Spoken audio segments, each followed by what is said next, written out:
Gamitin mo yung 100 million, tatalunin mo si Congressman Ungab. Sabi, ngayon kung matalo ka, after 1 year pa, ma-appoint ka. Ganon, ayan. Ganon ang offer eh. Sinabi po ninyo na nag-alok po ang administrasyon para kayo po ay patakbuhin sa nakaraan pong eleksyon sa Davao. Tapos at inalok kayo ng halagang 1 billion just to run. But yun nga po, bugtungan nyo na po, Sec. Totoo po yan, Benny. Totoo, Benny, no? Ito si Castro, si Miss Castro, ay sinasabi niya na hindi totoo. Maaring ang pagdinig yata ni Castro ay si BBM ang nag-alok sa akin. In fairness po, hindi si BBM ang nag-alok sa akin. Pero ang nag-alok sa akin, kilala po ni BBM. At ako'y naniniwala na yung alok na yon ay may clearance sa kanya. Dahil nung hindi ko tinanggap yung alok na yon, natanggal ako as chairman ng MECO. Yun ang balandra ng aking pagtanggi ng 1 billion para tumakbo sa Davao City. Nung una, akala ko ang alok ay tatakbo ako bilang mayor ng Davao City kontra kay President Digong. Sabi ko, hindi pwedeng labanan yan. Magkasama kami, 1964 pa. Balikan ko yung issue ng alok ng 1 billion. At natatawa ko every time I talk about this offer. Dahil alam ko, sabi ng asawa ko noon, Daddy, huwag matanggapin yan. Dahil saan natin lalalagay sa bahay yan? Sabi ganon. Which is true, How can you keep your 1 billion in your house? Maliban lang kung ang bahay mo kasing laki ng bahay ni Tambaluslos. Di ba? Pero kung ang bahay mo, kita niyo yung bahay ko dyan sa LGB, hindi magkasa yung 1 billion. Although, magiging 900 million na lang kasi ang sabi, gamitin mo yung 100 million, tatalunin mo si Congressman Ungab. Sabi, ngayon kung matalo ka, after 1 year pa, ma-appoint ka. Ganon, ayan. Ganon ang offer eh. Siyempre, maliwanag naman, I cannot do that to a friend. And besides, I told them, hindi ako qualified as voter of Davao City dahil nakaregister na ako sa bayan ko, my hometown, Ilagan City, Isabela.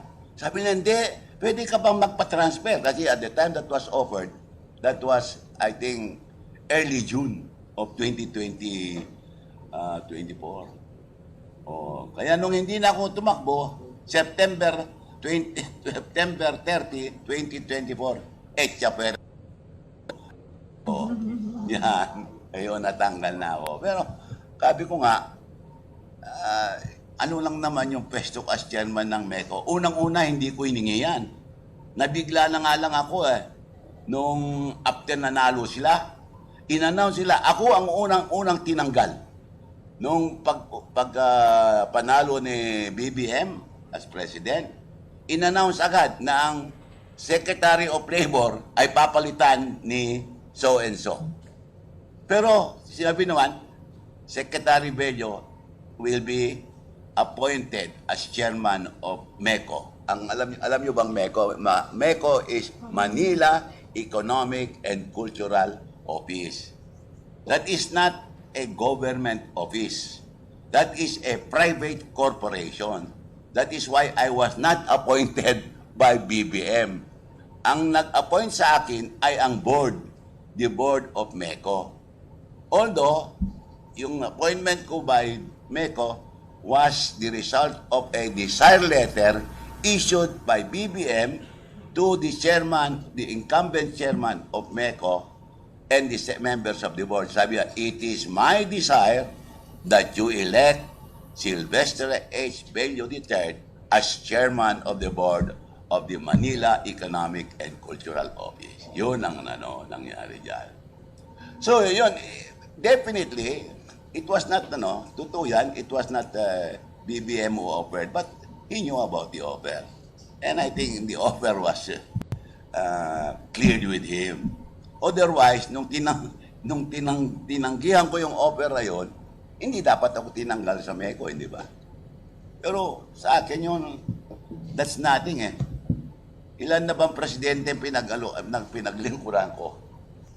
Ayan mga kababayan, itong revelasyon ni dating Secretary of Labor, no, si Attorney Silvestre Bello, na inalokan daw po siya ng 1 billion mga kababayan pesos ng administrasyon para patakbuhin ng congressman doon sa Davao City, particularly dito po sa may 3rd District mga kababayan, na kung saan makakalaban sana siya ni Congressman Isidro Ungab mga kababayan. So, hindi naman po bago yan mga kababayan, no? Kasi doon sa 2nd District ay meron na rin po mga balibalita nga na yung kalaban ni Congressman Omar Duterte ay pinatakbo din, no? Nung administration, at nilink nga po nila dito si dating House Speaker mga kababayan, no? Na pambato daw po nila yun, si Garcia, kung hindi ako nagkakamali, no, yung kalaban dito ni Congressman Omar Duterte, no, na si Javi Garcia Campos yata yun mga kababayan ng pangalan nun, ay pinatakbo daw umano ni pinatakbo di umano ni dating House Speaker Martin Romualdez, no. Sila yung panglaban sa mga Duterte. At itong sa 1st District mga kabayan, ang kalaban ni Congressman Paulo Duterte, no, na si Migs Nograles mga kababayan. Siya po yung kalaban ni Congressman Pulong, na kung saan si Kong Pulong ay nakakuha nga po ng 203,557 na votes, no. At yung nakuha lang po ni Migs Nograles noong nakarang eleksyon ay 49,186 votes lang mga kababayan. So maliit lang yung kanyang nakuhang boto kumpara kay Congressman Pulong. At dito kay Congressman Omar Duterte naman mga kababayan, ang nakuha po ni Congressman Omar ay 160,432 votes. Dito sa kanyang kalaban naman si Javi Garcia Campos ay 90,156 votes lang mga kababayan ang nakuha niya. Pero dito naman sa 3rd District, sa kay Congressman Ungab naman mga kababayan, ang nakuha po ni Kong Ungab na boto ay 178,721, no? Ayan, so yung sumunod sa kanya si Nunoy Alag na nasa 30,687 na votes lang po mga kababayan. Meron pang Roy Elias Lopez, no, na kalaban din nila sa congressional race dyan sa 3rd District ng Davao City, na meron lang po siyang 19,243 votes, no. At yung isa pa si Lito Monreal na 1,133 votes lang.